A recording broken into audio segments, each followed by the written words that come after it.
Sci-Fi Saturday night. Sci-Fi Saturday night. Stay tuned with the two O's.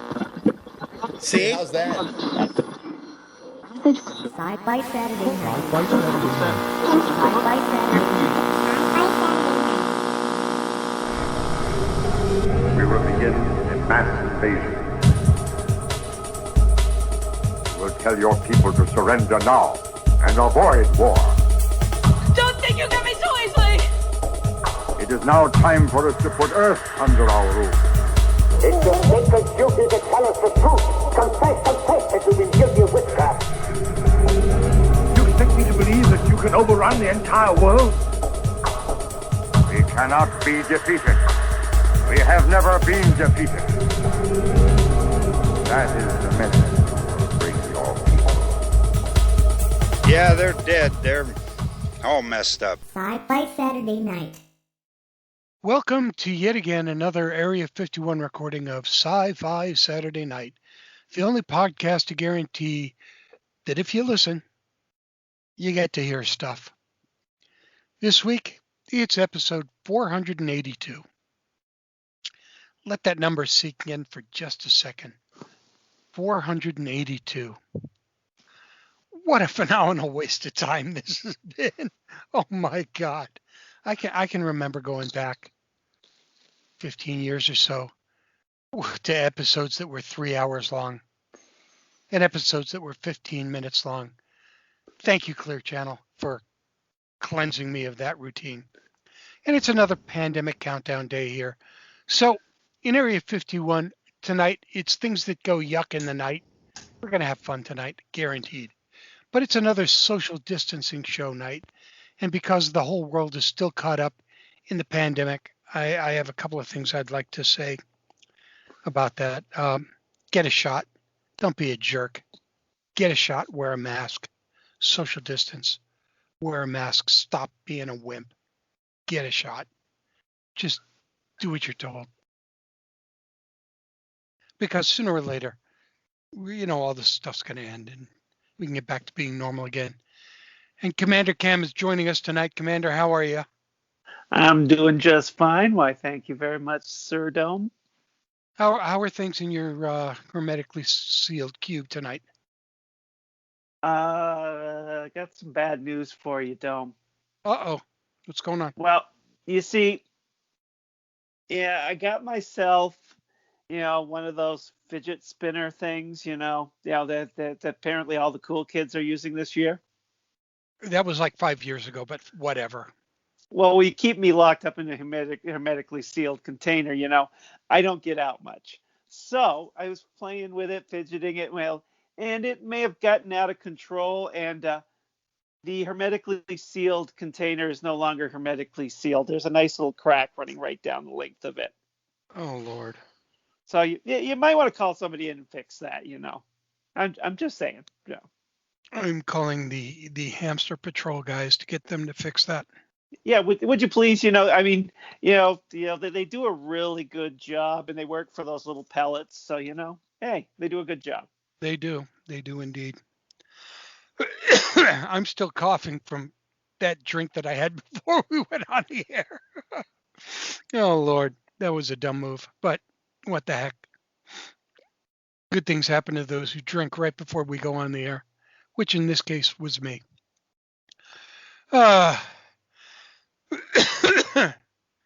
Tonight, it's friend of a friend night here on Sci-Fi Saturday Night. Let me explain to you what that means. But in a way, it's kind of self-explanatory, which is why I'm going to go out of my way to explain it. When a friend of the show says, hey, I got a friend you should read, you read him. And if you enjoy him, you have him on the show. So the friend who said, I have a friend you should read, in this case, was C.T. Phipps, who has the horror supervillainy stuff and also was on a couple months back with his Tales of Yog-Sothoth short story project.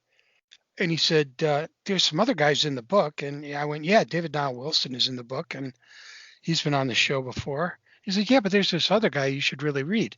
And I went, okay, so I think I'll read him. Hold on, I'm going to choke again. So I'm choking again. And in this case, his friend was a guy by the name of Matt Davenport. And Matt is the author of a series of Andrew Doran short stories. He was in the Yog-Sothoth book, and he was in another book of Yig Revelations of the something, whatever. What was that? Revelations Serpent. of the Serpent, which is even weirder than the other one because they're all stuff about Lovecraftian weirdness, and we're going to get into that whole thing. He's written a whole bunch of other stuff too, and we can get into the Broken Knight series, along with his brother Michael, The Trails of Ovid Marsh, Satan's Salesman, among other titles. But tonight, we're talking about his rather strange addiction to Lovecraftian things. He's a self-styled student of the Cthulhu mythos and exercises that influence in his many short stories. And as an editor in the blog Shoggoth.net, whatever the heck that is, and I guess we'll talk about that a little bit too. Matt, welcome to the show. Thanks for having me. Yeah, Shoggoth.net. That's a fun little side job. I've got a lot of random little things out there, but also the only correction I'll make to your intro, Andrew Doran is more than short stories. He's got Good. 2 full novels out there, and the third novel I just finished looking over the edits. So we'll be sending that to the publisher soon. I am so happy to hear that. Yeah, I can't definitely. tell you how happy I am to hear that, and so is Commander Cam. I'm Yeah. thinking. Yeah, definitely. You'll have to hook me up with it. Tell me where I can find those because, I like the character so much. I want to actually read something longer about this character. Oh, wonderful. That's great. I got lots of good news for you then. All right. Excellent. That you were going to do the show. Before we got the other book, Yig Revelations of the Serpent, we first went back and read for the first time from Tales of Yog-Sothoth, Andrew Doran and the Forever Gate, and read that book, read that short story, and just kind of went, well, this is significantly different from any other short story in this book, mainly because of the setting, which is kind of like, you expected to hear a saxophone in the background, a mist coming over, and you expect it to be in a trench coat, which is what I would have wanted, because it's got this, and Lauren Bacall somewhere in there somewhere. Oh, definitely. Because it's really got this noir feel to it, and this Humphrey Bogart, that whole kind of vibe to it that I really, really, really loved. That's great. I know everybody likes to refer to, myself included, Andrew Doran as kind of Indiana Jones versus the mythos. But there were so many different influences when I first came up with him. The first was very easily Brian Lumley's Titus Crow. I had just finished reading all of those, and my favorite part about it was the description of Titus Crow.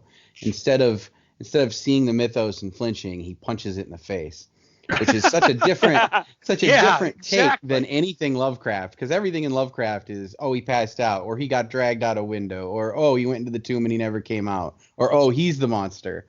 So as soon as I had that little spark of inspiration, I jumped into. I've also always been a huge fan of Indiana Jones because I used to be an archaeologist for a few years, and so that's always been in my background as well. And just the Nazis make easy bad guys, but they make easier bad guys when you've got Lovecraftian monsters at their beck and call too. So it all just fell together really nicely. You're either the second or third archaeologist we've had who's taken his life and turned it into being a fiction writer. It's easy background for characters. I'll tell you what. Yeah, an archaeologist can do just about anything. Evidently, yeah. So how did you where did this love for Lovecraft come for you because it's only a small segment of the kind of books that you write. Well, it started. That's a great question. Thanks. I started I kind of like that. when I was a kid. I always loved horror. It was something my mom and I watched a lot of together. My dad's not a horror guy, so whenever those movies would pop up, I'd watch them, and it's kind of carried with me a lot through my life. But when I was in high school, I was introduced to Lovecraft. Just one of the short stories. I can't even remember which one it was. It was either Shadows over Innsmouth or Mountains Madness. I got them about the same time. And reading it, I got really entranced at the way it's not just a horror movie. It ends uncomfortably. It ends in a spot. Each of them ends in a, like, specifically Shadow over Innsmouth. The very end of the story. Spoiler, anybody out there who hasn't read this. The very end of the story, you learn some very. Oh, okay, great. You learn some very questionable things. This guy is running the whole story for his life. He doesn't know what he's gotten into. He was just investigating some letters from a family member, and then at the very end, you find out he's one of the monsters. And it's like, wait, what? So there is no happy ending here. Not just that, the FBI comes in and destroys the Innsmouth crowd. So now you don't know who to root for. Are you rooting for the guy who spent the entire book looking for his family? Are you sympathizing with him for finding his family? Or are you sympathizing with the whole species that just got nuked by the FBI? You know what I mean? It's such a. Or are you sympathizing with the FBI? These are monsters. Kill them all. There's so many hung up questions that just keep you hanging on at every word that it just attracted me to the next story. Then you get to the Mountains of Madness. What is chasing them out of the cave? What is this Mountains of Madness? What's that barrel-shaped monster that's frozen down there? Why are these giant penguins really weird looking? I mean, it's so many questions and never giant penguins. Oh yes, yes. Mountains of Madness. There's these albino blind penguins that have teeth in their bills, and they're taller than a man. So when they run into them, of course, they like snips one guy's arm off. You know, fun stuff. I need to hook you up with that one, Dome. I really yes, you do. Yes. What is this giant penguin stuff? The second book in the Andrew Doran series is called Andrew Doran at the Mountains of Madness, and he gets to meet those penguins as well. Very cool. Oh yeah, but yeah. So the whole getting into Lovecraft, it started with that, and then I actually started running into other friends that had discovered it. And a lot of people find Lovecraft this day and age through like video games or Call of Cthulhu role playing game. It was literally, I lucked out in the fact that it was literally the stories. There's even when I started getting into it heavy, there was a podcast, the H.P. Lovecraft Literary Podcast, and I was addicted to that for over a year or more. And then that was when I decided, going back to Shadows over Innsmouth, that's when I decided, I want to write. And I'm jumping a spot. I learned so many writers that I'm a fan of, like Neil Gaiman, Stephen King, all take their influences from Lovecraft too. And when I learned that, I was like, all right, I want to try writing my own story. And then going back to Shadows over Innsmouth, Trials of Obed Marsh is like my prequel to Shadows over Innsmouth. I wanted to revisit that world and see, because when you get to Innsmouth and Shadows over Innsmouth, the town is old and already deep in the pits of hell, but they talk about it like it was this shining beacon at one point. So I figured there was a good story in there of how it got to the pits of hell. And that after that, I just enjoyed writing Lovecraft so much, I just kept doing it. And yet in between this stuff, you're writing other stuff as well. Oh yeah, my entertainment is just like a television. You flip the channel onto something else. I'm a big sci-fi nerd. I'm a big comic book nerd. I say I'm a big sci-fi nerd, but I still never have written that space story I've wanted to write. Anytime something gets in my mind and I want to get it done, I just put it down. I start writing it. Well, that's kind of the cool thing about it, don't you think? I think it's great. So let's talk about Andrew Doran for a bit. Okay. What's the basis for this character? It's part Indiana Jones, part like Humphrey Bogart, and part I don't know, prize fighter. Yeah. So he considers himself kind of a man of the world. His Indiana Jones part is that he's got the archaeology degree. And that he decided, because he graduated from Miskatonic University, the famous Lovecraft University, He knows there's monsters out there, and he wants to make sure that they never win. So he pulls the Indiana Jones thing, and he tours the world. He lives with different cultures. He tries to find out everyone's different belief systems, so he can try to figure out all the angles on the mythos, and not just learn what they are, but how to stop them when they come after him. And during that time, World War II starts, and the Germans. This is how the first book starts. The Germans actually take Miskatonic University's copy of the Necronomicon. And even though he's very upset with the school for even having the book and not locking it up under lock and key, he knows that the only way it's going to get back is if he gets off his butt and saves it. And he has an apartment in Gotham, Massachusetts. No. No? Gotham, maybe he does. Was that in the Forevergate? That yes, I believe it then was. He might. I think now you're making me question my own story. I've got that book up. Let me look. The story takes place in Salvation Heights.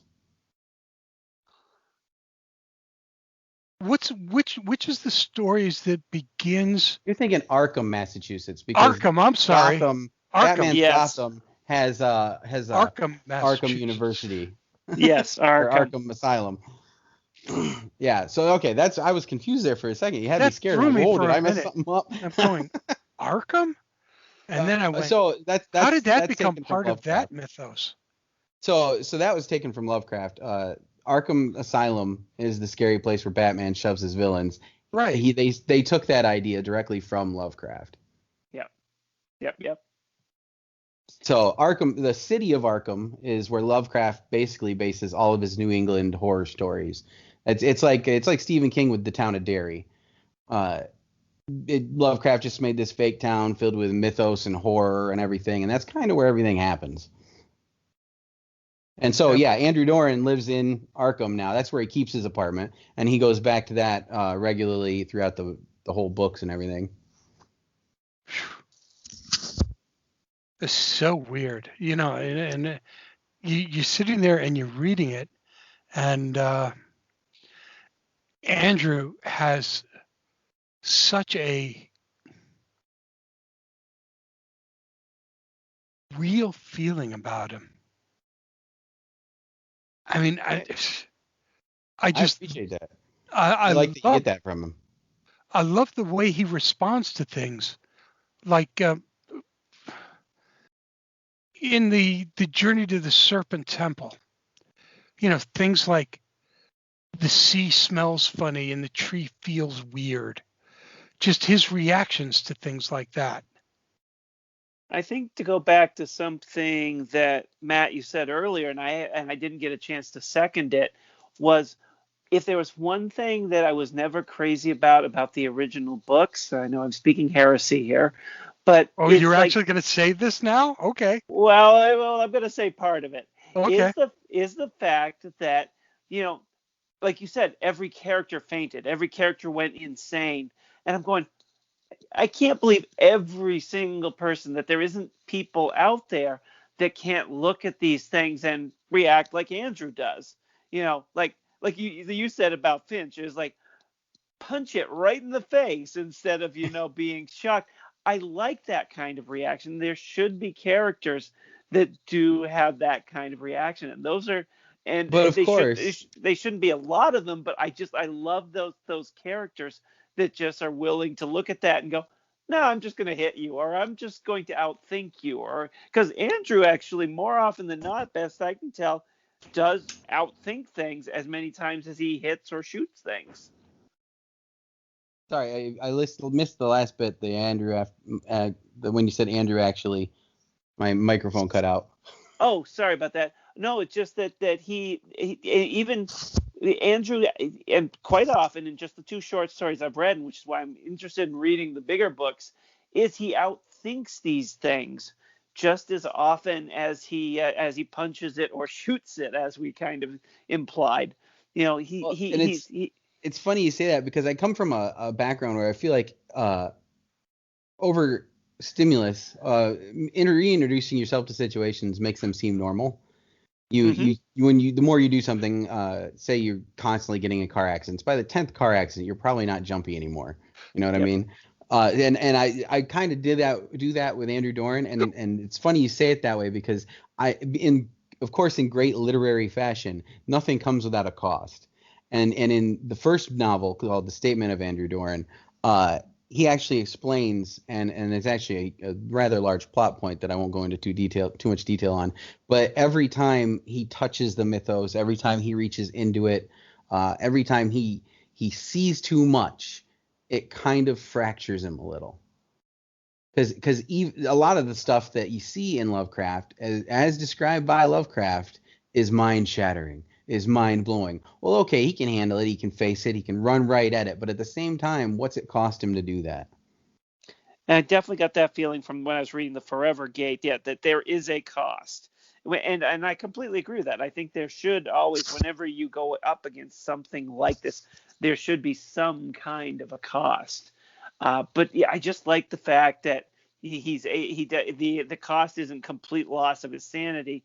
It's just something being slowly chiseled away from him. So how much of his humanity can he afford to lose? Exactly. Yes. Yep. I like that you came to that as well. Yep. Oh yeah, definitely. And especially in Forever Gate, I really got that feeling. It's like every time he goes through one of those gates, every time he's moving, he takes another step forward and he deals with another one of these monsters.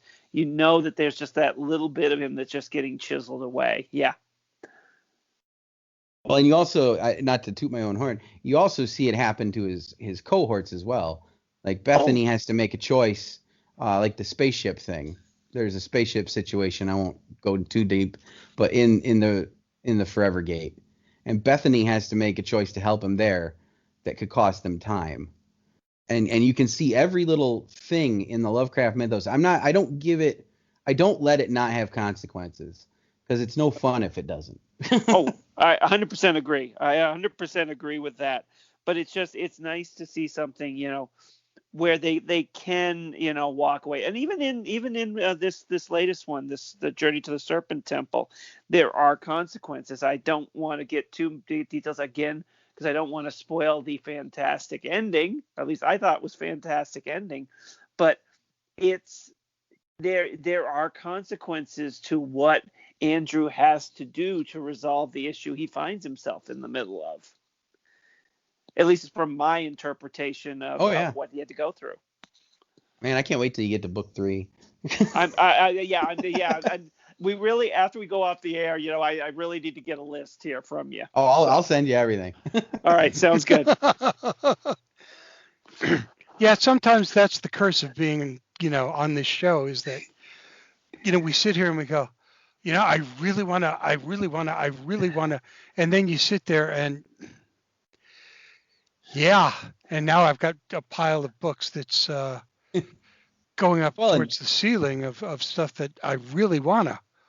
Well, and CT Phipps, I've been friends with him for years now, basically since Broken Knights came out, because I reached out to him to find out how. That's literally how we met. I asked him, how do you advertise superhero books? Because I wasn't getting anybody to pick it up, and I wanted it to be picked up. And so I tweeted him, and since then we've been pals, just helping each other out and everything. And it's funny because now with CT Phipps and all the Lovecraft connections I've made, and everybody at Crossroad Press where we're published, everybody's got these books that we're just passing around, and my TBR pile is just humongous. I'm never going to get through it, but it doesn't stop me from ridiculous, trying. Isn't it? Yeah. Yeah, that's why part of this part of doing this show is the unfortunate reality of having to put aside 7 or 8 hours a week of doing nothing but reading. Oh, it's such a painful life. It is. It's horrible. It's a horrible chore. It really is. My wife and my children hate me for it. Sorry, I have to go into the Area 51 area, and I can't be disturbed for another 3 hours. Really? Really? You have to do that today? Yes, I'm sorry. I absolutely have to. Why? What are you doing? I'm reading comics for the next 3 hours. It's a hard knock life. It truly is. So how did you start writing with your brother? Oh, my brother is quite the imagination. He's played D&D. He's always been Mr. Video Game, Mr. Entertainment. He consumes media in all of its formats. And I just decided one day, I was like, you know what? It'd be fun to see what kind of thing he put together. And so I sent him a message just saying, hey, I'm thinking about writing a superhero novel. Why don't you write the plot? And because I'm also selfish when I co-write. I want to be the one typing. And so I gave him a long list of just chapter 1, basic thing should happen. Chapter 2, bad thing happens to this guy. And I go, I want you to invent characters. I want you to just put everything you can into this story. And then as I finish each chapter, I'll send it to you. You can review it and I'll make changes. And it actually surprisingly worked really well because he's not a writer. He doesn't like sitting and writing things down. Takes away too much from all the other stuff he wants to do. But he knuckled to the grindstone there and he got this done. And there were a few small things. He wanted our hero to have one eye, and the way he wanted to do that, it was so funny. He's like, Matt, ice cream scoop to his eye. I go, Mike, you got to hold an ice cream scoop up to your eye and tell me how possible that is. Okay, that's not possible. I go, on top of that, hey buddy, he can't not have depth perception if he's going to be a superhero. I was going to say that's the biggest problem is the whole depth perception deal. Yeah, so outside of that, there was that and one other thing what we were just laughing like crazy about. But he basically put this whole plot together, and then by the time he was done, he'd written the novel. I just had to type it up. And then book 2 was kind of the same way. It was just such a fun collaboration because you spend your whole life, no matter how much you love the guy, you spend your whole life arguing with your brother. I mean, that's what a brother is. And but sitting down and just collaborating was probably one of the coolest things we've ever done together. And that became the two book series, Broken Knights and Broken Knights Strange Worlds. Yep, and we're working on book 3 this year. We started working on it before Avengers Endgame came out, and the original title for book 3 was Broken Knights Endgame. So that's not happening now. Just changed the name. Yeah, we got to come up with a new name. But yeah, we're really excited to get that one going. He's still putting the plot together for me on that one. So my guess is you've got like 3 or 4 projects all going at the same time. More than that. I have a list actually sitting next to me. I think, nope, that's not the list. I had a list sitting next to me. I started writing in 2009. My first novel was Random Stranger. It was kind of my ode to Neverwhere and Neil Gaiman and Good Omens and Terry Pratchett. It was kind of a comic urban fantasy, but it was also my first book. So I don't encourage you to pick that up. But I put out a second novel to that, and I someday I need to finish the third one. I've had plans for and plot for a while, and I was hoping to get to that this year. I'm also David Hambling, who's also in Book of Yig and Tales of Yog-Sothoth. He came up with a fun idea for another anthology we're doing, and CT Phipps has another one in mind as well. And what's great is I'm a big fan of crossovers. What really made all of this sing to me is I love the idea of Flintstones meets the Jetsons, CW's Crisis on Infinite Earths, Scooby-Doo meets Supernatural. You give me a crossover, and I am happier than I've been ever as far as entertainment media. And so when we all had the idea to start putting our works together, like David Hambling has a character, Harry Stubbs, who constantly works with, and it takes place in the 20s, so a good 20 years before Andrew Doran stories, has this character Captain Cross, who's just kind of a good plot pusher forward guy. He loves to show up with the right equipment you need or have that little bit of knowledge you need. And when we started doing the crossovers, an older Cross has ended up in a couple of the Andrew Doran stories. You probably heard of him in Book of Yig. He has a couple communication points there, and it's just fun to get that. I thought I recognized. I'm going. Is that the same Cross I remember from the Yog-Sothoth? And I'm going. So thank you for confirming that I was right. Yeah. That was the same one. Well, and on top of that, what's fun is I don't want to butcher someone else's characters, so I write how I want the scene to go, and every cross thing, including a fun scene in the third novel that's coming out. I have written how I want it to go. I send it to Hamling. He rewrites it, and I just take how he wrote it. This is how his characters talk. I'm doing it, and we put it right in the story as is. So that's actually David Hamling confirming and making that across. Very nice. Very nice. Oh, yeah. If you're going to pay homage to him, at least you need to do it right. Absolutely. Exactly. So the cross you have in Serpent Temple, that is partially his writing, coming into your. Okay, that would explain why it's. There's phone calls. There's these 2 phone calls that happen between Cross and Andrew Doran in Serpent Temple, and both of those, every bit that's Cross was written entirely by David Hamling. I just said what I want said, and he went and he rewrote it.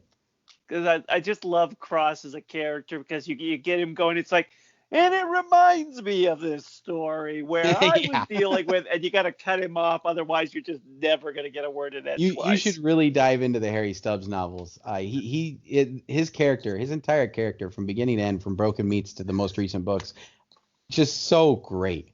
He starts off, and the best character development. He starts off as this nobody ex-boxer, and he becomes the guy you see in Book of Yig, the investigator of the occult.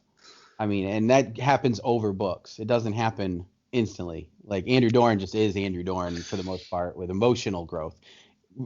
Harry Stubbs grows in many ways.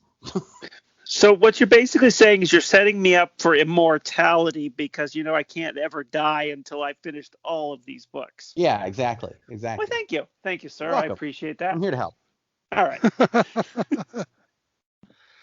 So what you're saying too is there's another novel coming out that we're going to have to read.